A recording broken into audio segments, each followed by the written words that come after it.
My daughter-in-law Jessica tried to have me declared mentally incompetent and committed to a psychiatric facility so she could steal my house and my assets, hiring what she thought was a corrupt psychiatrist who would rubber stamp her fabricated claims about my mental health for the right price.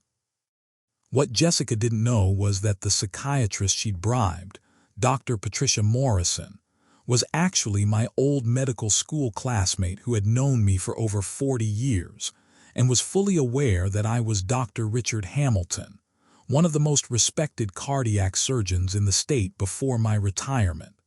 When Dr. Morrison called Jessica into her office to deliver the psychiatric evaluation results, Jessica was expecting to hear that her father-in-law was mentally incompetent and needed to be institutionalized immediately.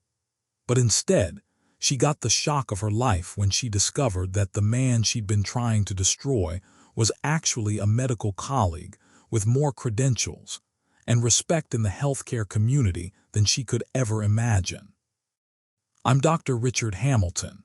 I'm 74 years old, and this is the story of how my greedy daughter-in-law's attempt to steal my life's work and my home backfired spectacularly when she unknowingly targeted someone who had spent 4 decades saving lives and building relationships throughout the medical community. Before we dive into this incredible tale of family betrayal and medical ethics, please hit that subscribe button and let us know in the comments which state you're tuning in from today. You know, there's something particularly devastating about being betrayed by someone you welcomed into your family with open arms, someone you trusted and supported through difficult times, and someone who repays your kindness by trying to destroy your life and steal everything you've worked for over decades of dedicated service to your community and your profession. This story is about greed, manipulation, and the lengths some people will go to in order to get their hands on assets that don't belong to them. But it's also about justice, professional integrity, and what happens when someone's criminal schemes collide with the very community of professionals they're trying to deceive. It's about the power of long-standing professional relationships, the importance of medical ethics, and the sweet satisfaction that comes when someone who thinks they're smarter than everyone else discovers that they've made a catastrophic miscalculation about their target.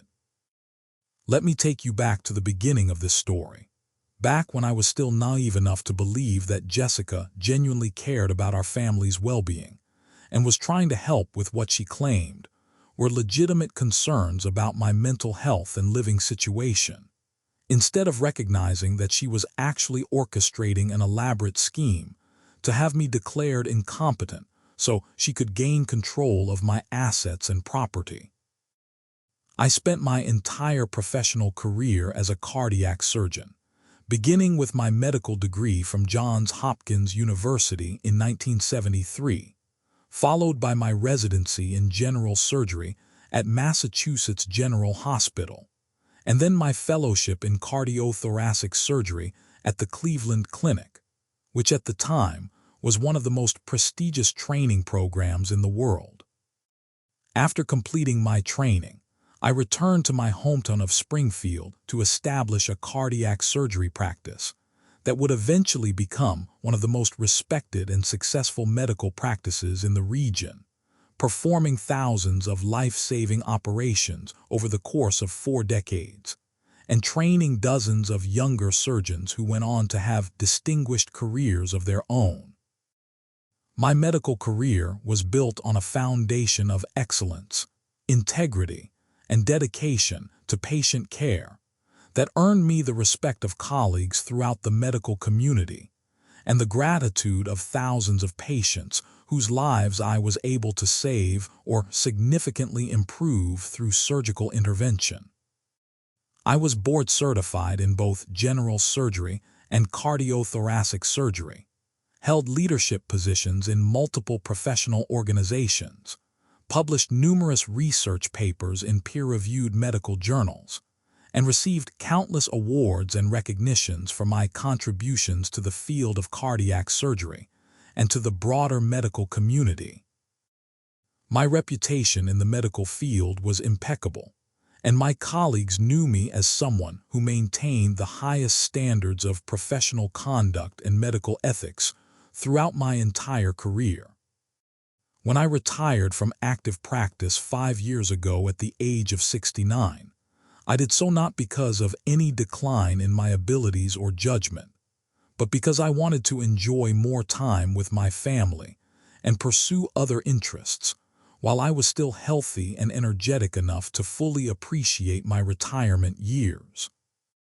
My retirement was celebrated by colleagues throughout the medical community, and I continued to maintain my medical licenses and my involvement in professional organizations as an emeritus member who occasionally consulted on complex cases or mentored young surgeons who sought guidance from experienced practitioners.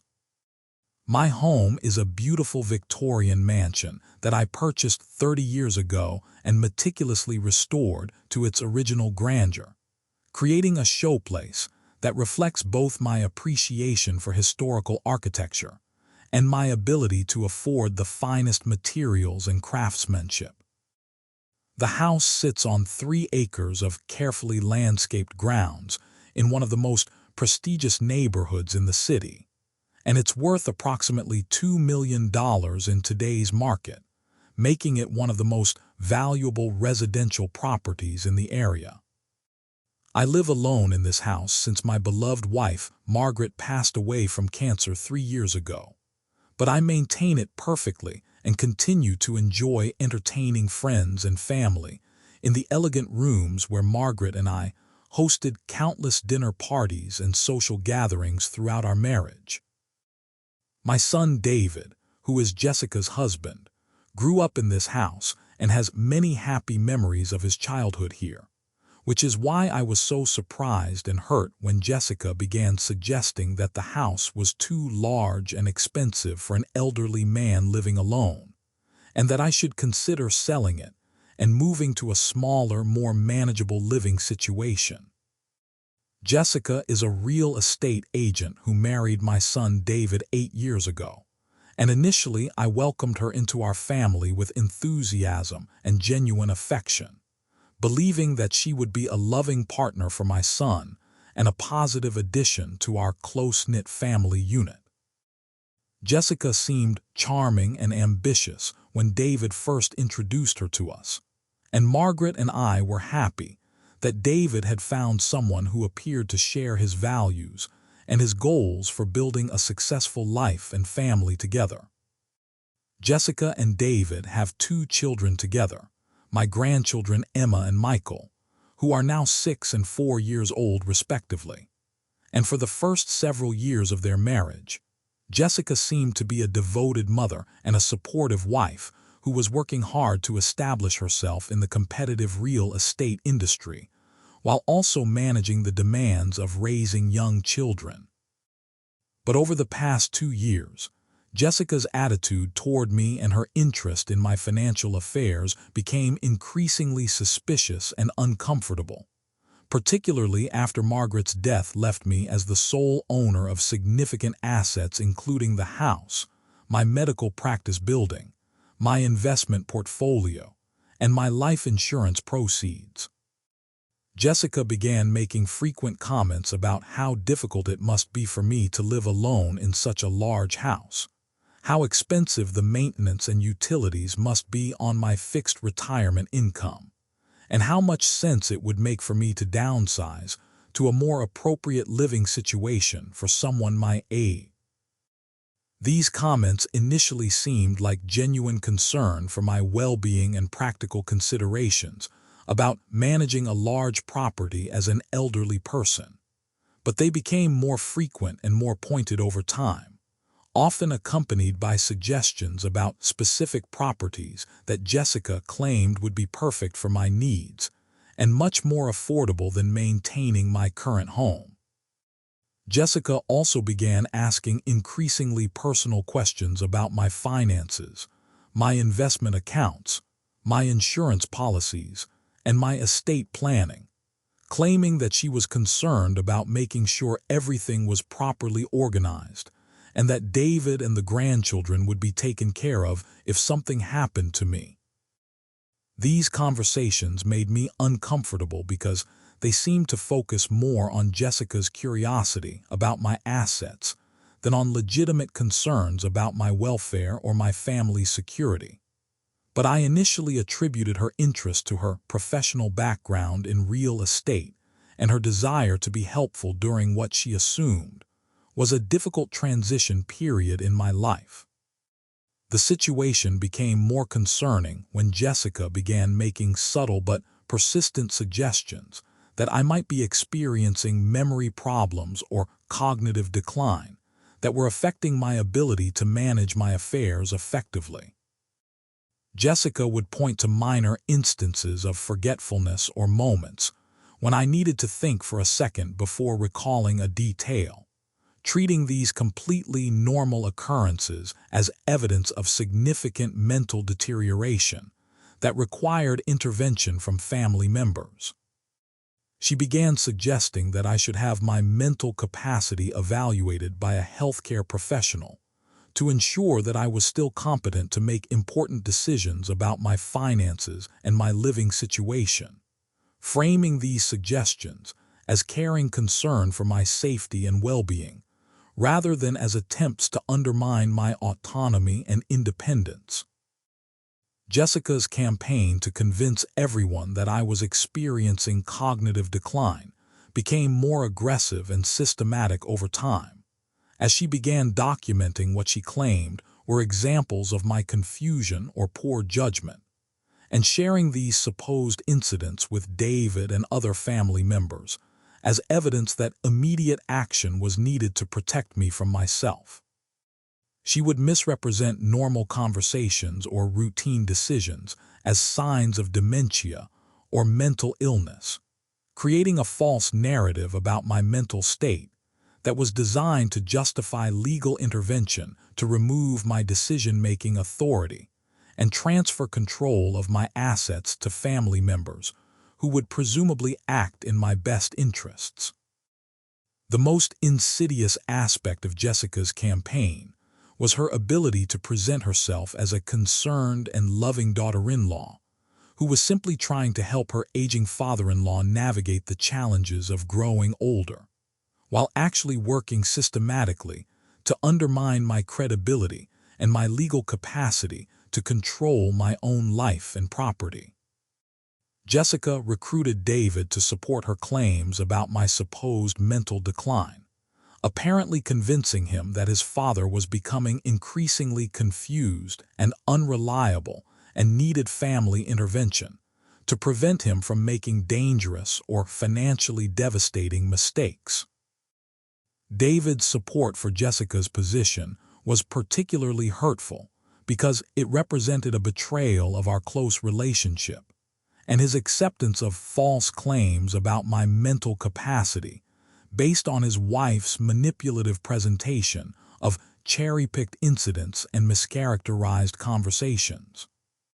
The campaign reached its climax 6 months ago when Jessica announced that she had arranged for me to undergo a comprehensive psychiatric evaluation to assess my mental competency and determine whether I was still capable of living independently and managing my own affairs.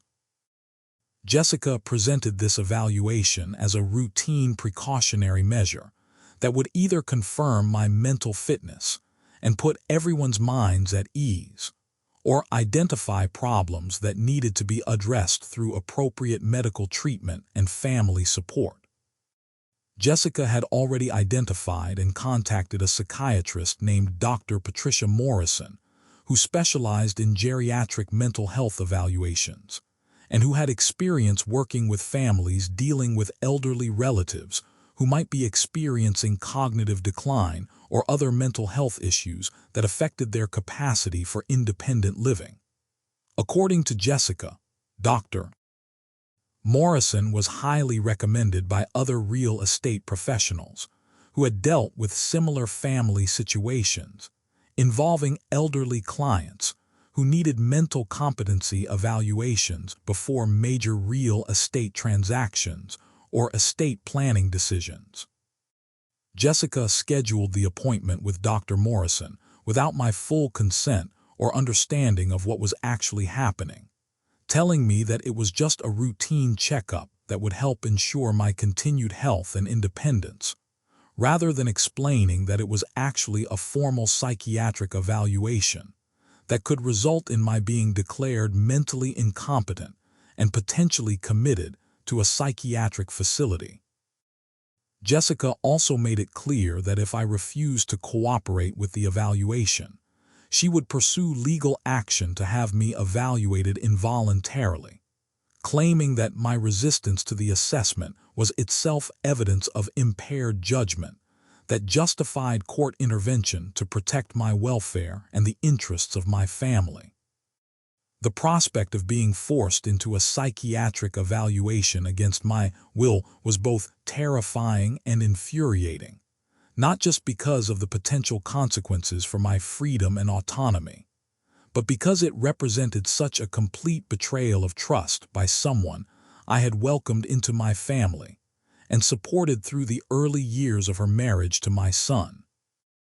Jessica's willingness to use the threat of legal action to coerce my cooperation revealed the true nature of her intentions and made it clear that her supposed concern for my welfare was actually a cover for a calculated attempt to gain control of my assets through manipulation of the mental health system. I realized that I was facing a serious threat to my freedom and my property, and that Jessica's plan could succeed if she was able to convince Dr. Morrison that I was mentally incompetent and in need of institutionalization or guardianship arrangements that would transfer control of my assets to family members. The thought of being declared mentally incompetent and potentially committed to a psychiatric facility was absolutely terrifying, not just because of the immediate loss of freedom and dignity, but because of the long-term consequences for my ability to control my own life and protect the assets I had worked so hard to accumulate over decades of professional success. I decided that I had no choice but to cooperate with Jessica's demand for a psychiatric evaluation, but I was determined to prepare for the appointment carefully and to present myself as clearly and compellingly as possible to demonstrate my mental fitness and expose Jessica's manipulative scheme. I gathered documentation of my professional background, my ongoing activities and responsibilities, my financial management capabilities, and my social connections to provide evidence of my continued competency and independence. I also prepared detailed explanations of the incidents that Jessica had mischaracterized as evidence of mental decline, ready to provide context and clarification that would reveal the truth about these supposedly concerning behaviors and expose the dishonest way Jessica had presented them to support her false narrative about my mental state. The day of the psychiatric evaluation arrived, and Jessica insisted on driving me to Dr. Morrison's office, apparently wanting to ensure that I didn't miss the appointment or try to sabotage the process that she hoped would result in my being declared mentally incompetent. During the drive to the psychiatrist's office, Jessica continued to emphasize how important it was for me to be honest about any confusion or memory problems I might be experiencing, and how the evaluation was designed to help identify the best ways to support me as I dealt with the natural challenges of aging. Jessica's comments during the drive made it clear that she was expecting the evaluation to confirm her claims about my mental decline and result in recommendations for supervised living arrangements or guardianship protections that would effectively end my independence and transfer control of my affairs to family members. When we arrived at Dr. Morrison's office, I was surprised by the professional and dignified atmosphere of the facility, which was clearly a legitimate medical practice, rather than the kind of questionable operation I had feared Jessica might have selected to ensure a predetermined outcome favorable to her goals. The office staff was courteous and professional, and the intake process followed standard medical protocols that suggested Dr. Morrison was a legitimate healthcare provider rather than someone who would simply rubber stamp whatever diagnosis Jessica wanted in exchange for payment. Jessica accompanied me into the initial consultation with Dr. Morrison, apparently planning to present her version of my supposed mental health problems and to influence the evaluation process by sharing her documented examples of my allegedly confused or irrational behavior. Dr. Morrison was a woman in her early 70s with silver hair and a professional demeanor that immediately commanded respect, and she began the consultation by asking both Jessica and me to explain why we were seeking a mental competency evaluation and what specific concerns had motivated the appointment. Jessica launched into a detailed presentation of her claims about my mental decline, describing the incidents she had documented as evidence of confusion, poor judgment, and memory problems that were making it unsafe for me to live alone and manage my own affairs. Jessica's presentation was well prepared and persuasive, and she had clearly put considerable effort into creating a convincing case for my supposed mental incompetence that could justify the legal interventions she was seeking. But as Jessica continued her presentation, I noticed that Dr. Morrison was watching me carefully and seemed to be studying my face and my reactions to Jessica's claims, rather than simply accepting the information she was providing about my alleged mental problems. There was something in Dr. Morrison's expression that suggested recognition or familiarity, and I began to suspect that she might know more about me than Jessica realized. When Jessica finished her presentation, Dr. Morrison asked me if I wanted to respond to the concerns that had been raised about my mental health and cognitive functioning, giving me the opportunity to present my own perspective on the incidents Jessica had described and to provide context that would reveal the truth about my actual mental state. I began by calmly and systematically addressing each of Jessica's claims, providing rational explanations for the incidents she had mischaracterized and demonstrating through my clear and organized presentation that I was perfectly capable of logical thinking and articulate communication. As I spoke, Dr. Morrison's expression continued to suggest recognition, and I began to suspect that she might remember me from some previous professional or social connection that Jessica was unaware of. Finally, Dr. Morrison interrupted my presentation and asked, "Excuse me, but aren't you Dr. Richard Hamilton, the cardiac surgeon who used to practice at Springfield General Hospital?"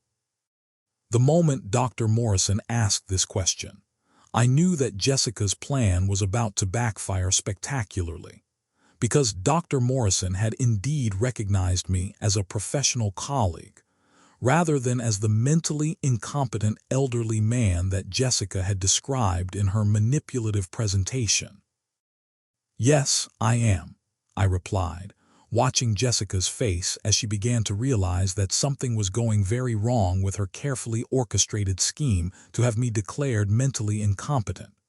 Dr. Morrison smiled warmly and said, "I thought I recognized you, though you look a bit different in civilian clothes than you did in surgical scrubs. We were classmates at Johns Hopkins, and I've followed your career over the years with great admiration. You performed surgery on my father-in-law about 15 years ago, and you saved his life when 2 other surgeons had said his condition was inoperable." The revelation that Dr. Morrison and I were medical school classmates and professional colleagues completely destroyed Jessica's narrative about my supposed mental incompetence, because it established my identity as a respected healthcare provider rather than as a confused elderly man who needed psychiatric intervention. Jessica's face went pale as she realized that the psychiatrist she had hired to rubber stamp her claims about my mental unfitness was actually someone who knew me professionally and who understood my background and credentials far better than Jessica had ever bothered to learn. "Dr. Hamilton, Dr. Morrison continued, "I have to say I'm quite surprised to see you here for a mental competency evaluation, because your reputation in the medical community has always been one of exceptional intelligence, professional judgment, and ethical integrity. Can you help me understand what's really going on here?" I explained to Dr. Morrison that Jessica had been pressuring me to undergo this evaluation, based on her claims that I was experiencing cognitive decline and mental health problems that made it unsafe for me to live independently or manage my own affairs, but that I believed her concerns were motivated by her desire to gain control of my assets rather than by genuine worry about my well-being. Dr. Morrison listened carefully to my explanation and then turned to Jessica with a stern expression that made it clear she understood exactly what kind of scheme she was dealing with and how inappropriate it was to attempt to manipulate the mental health system for financial gain. "Mrs. Hamilton," Dr. Morrison said to Jessica, "I need to inform you that Dr. Hamilton is one of the most respected physicians in this region, with a 40-year career of exemplary service and professional achievement that makes your claims about his mental incompetence not only false, but frankly insulting to a man who has dedicated his life to healing others." Jessica stammered that she hadn't known about my medical background and that her concerns were based on genuine observations of behavior that seemed to indicate cognitive problems. But Dr. Morrison's expression made it clear that these explanations were not convincing or acceptable. "Furthermore," Dr. Morrison continued, "attempting to have a competent individual declared mentally incompetent for the purpose of gaining control of their assets is not only unethical but potentially criminal, and I'm obligated to report this apparent attempt at elder abuse to the appropriate authorities." The mention of elder abuse charges and criminal prosecution caused Jessica to panic, as she realized that her scheme had not only failed, but had potentially exposed her to serious legal consequences that could destroy her real estate career and her reputation in the community. Dr. Morrison's professional obligation to report suspected elder abuse meant that Jessica's attempt to manipulate the mental health system would be documented and investigated by authorities who specialized in protecting vulnerable adults from financial exploitation and family manipulation. "Dr. Hamilton, Dr. Morrison said to me, based on my professional assessment and my knowledge of your background and capabilities, I can state categorically that you show no signs of mental incompetence or cognitive impairment that would justify any restrictions on your autonomy or decision-making authority. Your presentation today has been articulate, rational, and completely appropriate, and I see no basis whatsoever for the concerns that have been raised about your mental fitness." Dr. Morrison's formal assessment that I was mentally competent and capable of independent living completely destroyed Jessica's plan to gain control of my assets through psychiatric manipulation, and it also provided me with official documentation that could be used to protect myself from future attempts at elder abuse or financial exploitation. I will be preparing a comprehensive report documenting my findings and my concerns about the apparent attempt to manipulate this evaluation process for ulterior motives. Dr. Morrison continued, "And I will be forwarding copies of this report to Adult Protective Services and to the State Medical Board as required by my professional and legal obligations." The prospect of investigation by Adult Protective Services and potential review by the State Medical Board terrified Jessica, because these agencies had the authority to pursue both civil and criminal penalties against individuals who attempted to exploit elderly people through manipulation of healthcare systems or false claims about mental incompetence. Dr. Morrison's report would become part of an official record that could be used in legal proceedings to protect me from future exploitation attempts and to hold Jessica accountable for her unethical and potentially criminal behavior. Mrs. Hamilton, Dr. Morrison addressed Jessica directly. I strongly recommend that you consult with an attorney about your legal exposure in this matter, because attempting to have a competent individual declared mentally incompetent for financial gain can result in serious criminal charges including elder abuse, fraud, and conspiracy. Jessica's reaction to Dr. Morrison's warning about criminal charges was immediate and dramatic, as she began crying and claiming that she had been genuinely concerned about my welfare and had never intended to harm me or to gain financially from the psychiatric evaluation. But Dr. Morrison's experience with elder abuse cases made her skeptical of Jessica's tears and excuses, particularly given the systematic and calculated nature of the campaign Jessica had conducted to undermine my credibility and create false documentation of mental incompetence.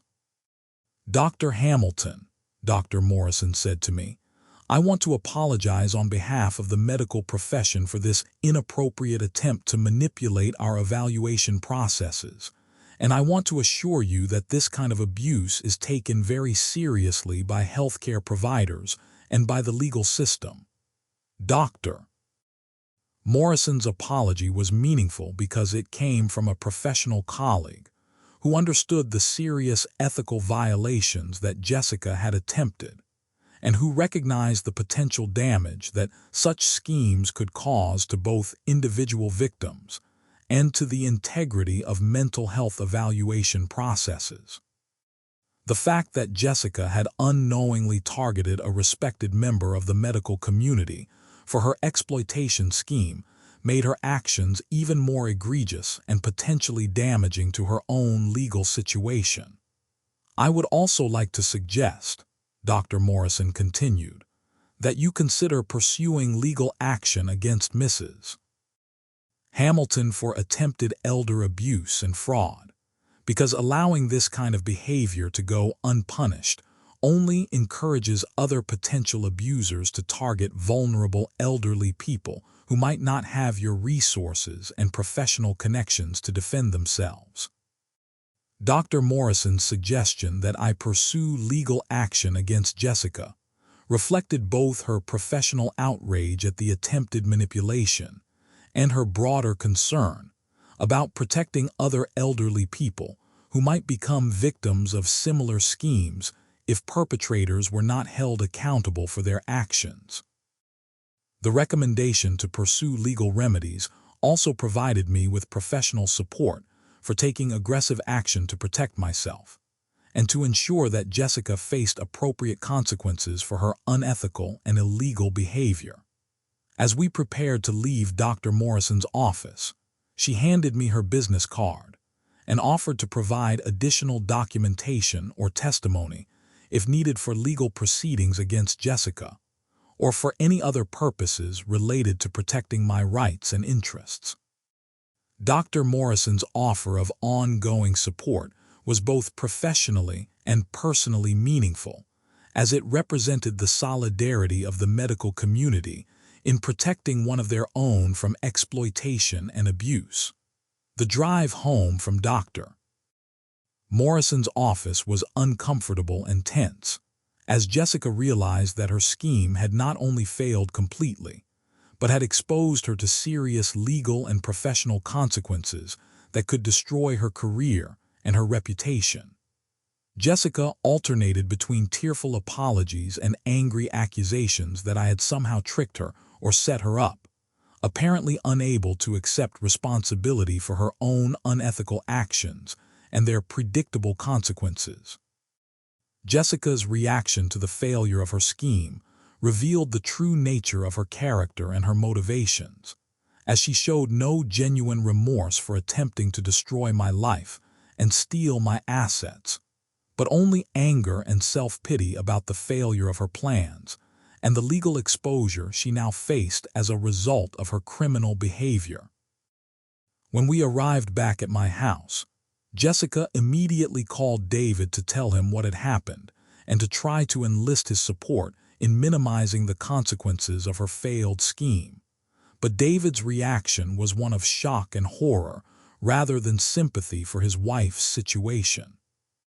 David arrived at my house within an hour of Jessica's call, and his first words to me were an apology for not recognizing what Jessica was really doing and for allowing himself to be manipulated into supporting her false claims about my mental health.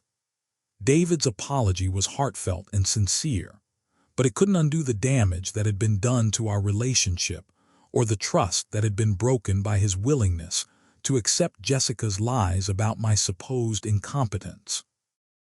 The conversation with David about Jessica's scheme and its implications for our family was difficult and emotional, as we both struggled to understand how someone we had welcomed into our family could have betrayed us so completely and attempted to destroy the life and independence of an elderly family member for financial gain.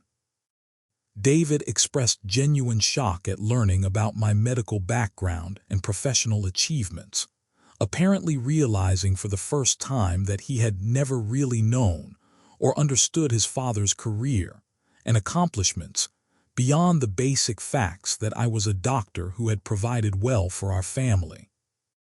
David's ignorance about the details of my professional life was partly due to my own modest personality and reluctance to boast about my achievements, but it also reflected a lack of curiosity and interest on his part that had made it easier for Jessica to create false narratives about my supposed incompetence and declining capabilities.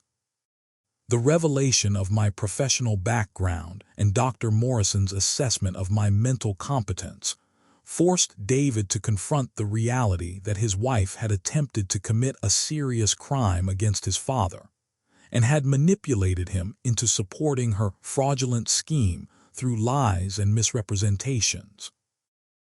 David's realization that he had been used as a tool in Jessica's attempted elder abuse was both painful and humiliating for him, and it created a crisis in his marriage that would have lasting consequences for their relationship and their family.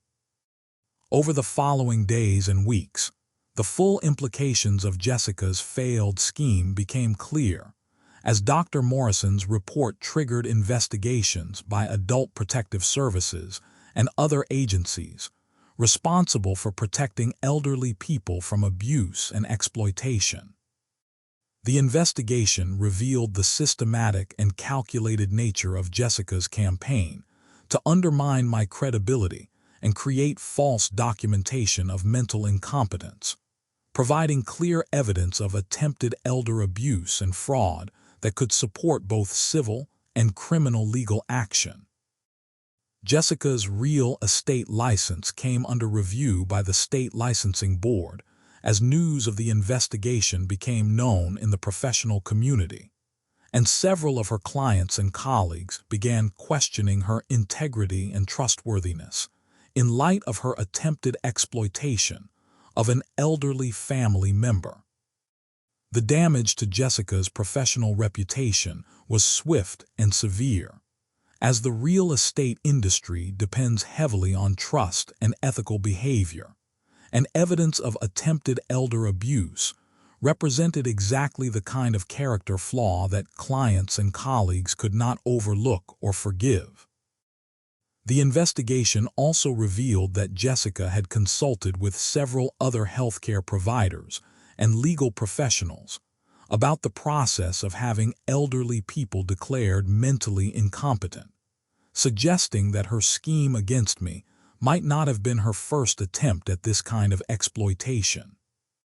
The broader pattern of behavior uncovered by the investigation strengthened the case for criminal prosecution and demonstrated that Jessica posed an ongoing threat to elderly people in the community who might be vulnerable to her manipulation tactics.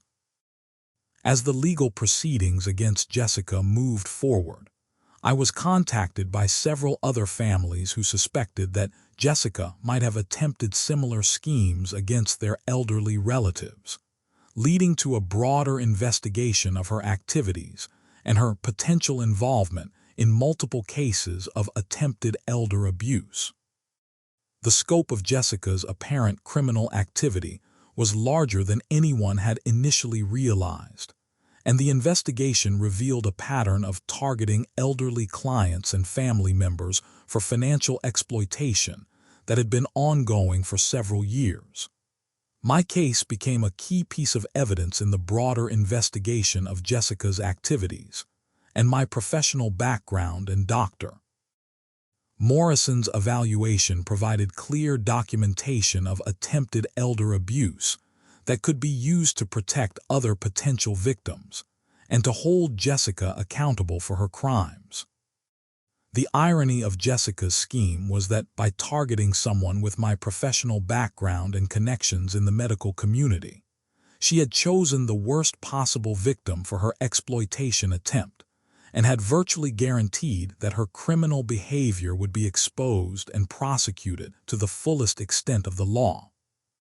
Today, more than 6 months after Jessica's failed attempt to have me declared mentally incompetent, she has been criminally charged with attempted elder abuse, fraud, and conspiracy, and she faces the possibility of significant prison time if convicted of these serious felonies. Jessica's real estate license has been suspended pending the outcome of the criminal proceedings, effectively ending her career in an industry that requires trust and ethical behavior from its practitioners. The civil lawsuit I filed against Jessica for attempted elder abuse and intentional infliction of emotional distress is proceeding through the courts, and my attorneys are confident that we will be able to recover significant damages for the trauma and disruption she caused through her criminal scheme. Jessica's attempts to manipulate the mental health system for financial gain have also resulted in her being blacklisted by healthcare providers throughout the region, ensuring that she will not be able to attempt similar schemes against other potential victims in the future. My relationship with David has been slowly healing as he has come to understand the full extent of Jessica's manipulation and deception, and he has expressed genuine remorse for his role in supporting her false claims about my mental health. David has filed for divorce from Jessica and is seeking full custody of my grandchildren, recognizing that Jessica's criminal behavior and lack of moral character make her an unfit parent who could potentially harm the children through her continued presence in their lives.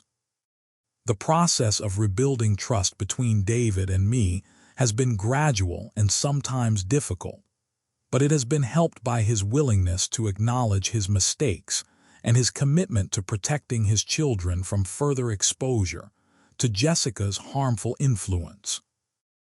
My grandchildren, Emma and Michael, are too young to fully understand what happened with their mother's criminal behavior, but they continue to visit me regularly and to enjoy spending time in the house that Jessica tried to steal from them through her exploitation scheme.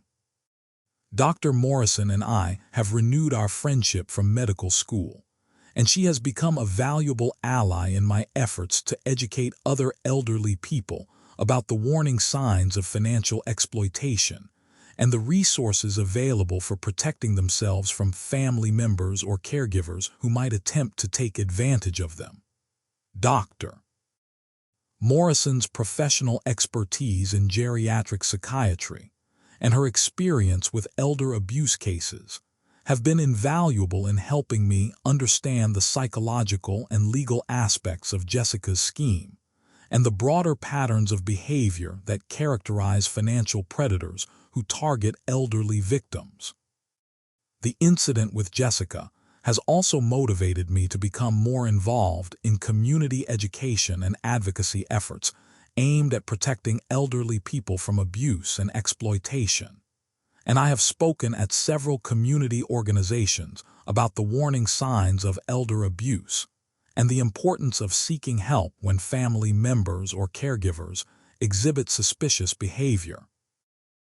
My professional background and personal experience with attempted elder abuse have given me unique credibility and insight that are valuable in educating other elderly people and their families about these serious crimes and the resources available for protection and prevention.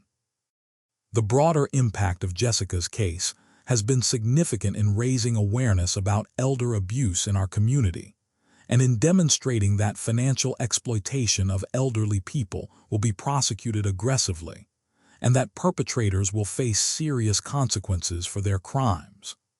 The case has also highlighted the importance of professional networks and relationships in protecting vulnerable people from exploitation, as my connection to Dr. Morrison through the medical community was crucial in exposing Jessica's scheme and preventing her from succeeding in her criminal goals.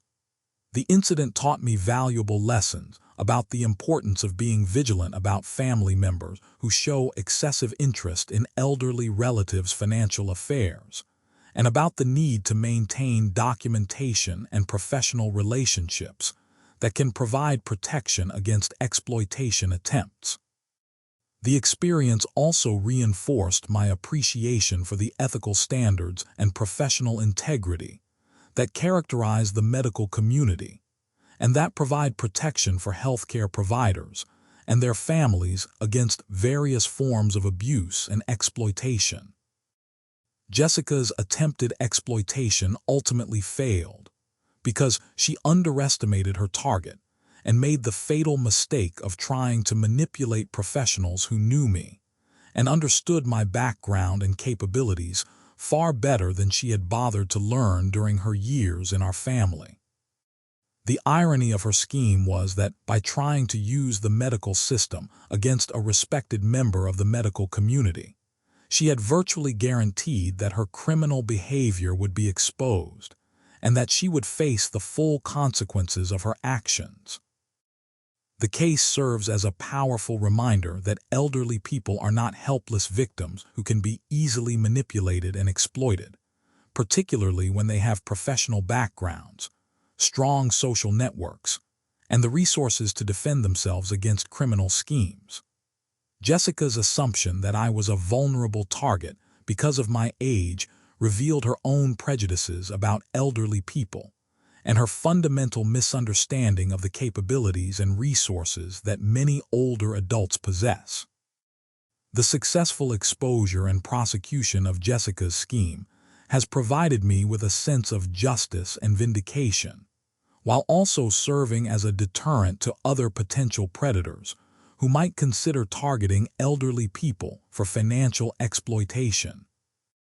The case demonstrates that elder abuse is a serious crime that will be investigated thoroughly and prosecuted aggressively when reported to the appropriate authorities.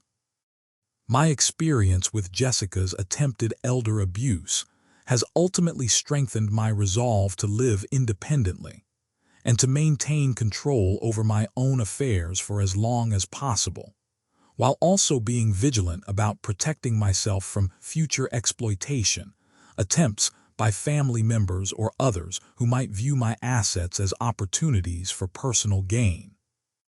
The incident has also reinforced my appreciation for the importance of maintaining professional relationships and community connections that can provide support and protection when needed. The house that Jessica tried to steal from me remains my home and sanctuary, where I continue to live independently and to enjoy the fruits of my decades of hard work and professional success, secure in the knowledge that I have the resources and the support network needed to protect myself from anyone who might attempt to exploit or abuse me in the future. The victory over Jessica's criminal scheme has been personally satisfying, But more importantly, it has contributed to broader efforts to protect elderly people from abuse and to hold perpetrators accountable for their crimes against vulnerable members of our community. If you found this story as shocking as I hope you did, please give it a thumbs up and hit that subscribe button for more incredible tales of justice served and schemes backfired. Drop a comment below sharing your thoughts on this daughter-in-law's failed attempt at elder abuse. And be sure to click on the next video to hear another amazing story of someone who discovered that crime definitely doesn't pay.